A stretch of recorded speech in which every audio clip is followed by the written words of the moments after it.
there, it's E Squared Photography. I'm Erin. And I'm Emily, and we are here to keep things simple and fun. Do you maybe struggle with getting super sharp images because you can't really tackle focus the way you'd like to? Or maybe you've heard of something called back button focus? Well, we're here to explain exactly what back button focus is and why it's important to use in your photography business. And make sure to stay all the way till the end because we have something special just for you. For more photography tips and tricks, make sure to subscribe to our channel and hit the bell for notifications of future videos. We promise to have you leaving this episode and this video feeling confident in using your back button focus. Okay, so there's two different ways you can focus or set your focus with your camera. Focus option number one is your shutter button. That's what most people start out with. So what that is halfway down on your shutter button to focus and then all the way down to take a picture. So here with my camera, we all know that this is my shutter button. That's what's gonna take the picture. So if you press it halfway down, it's gonna focus on your client or whatever you're photographing. All the way down is going to actually take the picture. That is focus option number one.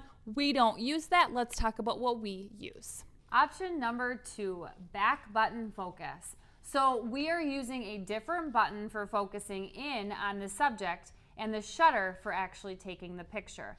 So in this case, we actually use this button back here. We have our Nikon D750s set for this button to be our back button focus. So we will click this button once we get focused in on the client's eyes or wherever we're trying to focus.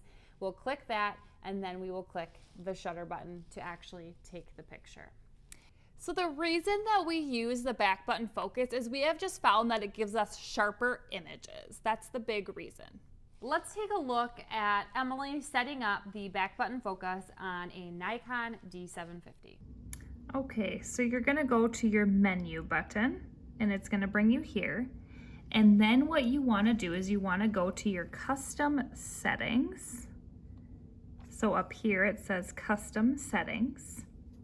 Okay, and then you wanna go over to controls, F controls, and press OK. And then you're gonna scroll down till you see the fourth one, assign AE-L/AF/L button. And you're gonna click OK. And then you're gonna click OK again. And you're gonna make sure you're down to AF-on. And you're gonna click OK and you are good to go. So that means right here, this button now, where your thumb naturally sits, is going to be your focus. So you're gonna press that in as you're focusing, and then to click, you're gonna hit your shutter button to take the photo. You can also find how to set it up by looking in the description below. We hope this video was helpful, and if you're interested, in the description below, we have a free guide for you all about camera settings and how to work through manual mode. It's a worksheet that's going to help simplify things for you, so take a look at that. We also have one more bonus down in the description. If you really struggle with blurry photos or you just feel your images are not as sharp as other photographers for some reason, we have a special bonus in the description that is going to help you tackle why your images look the way they do. And if this video was helpful, make sure to subscribe, share with a friend so we know to make more videos just like this. If you don't already, make sure to follow us on our Instagram page at esquared.photography for more photography tips and tricks. We will see you next time.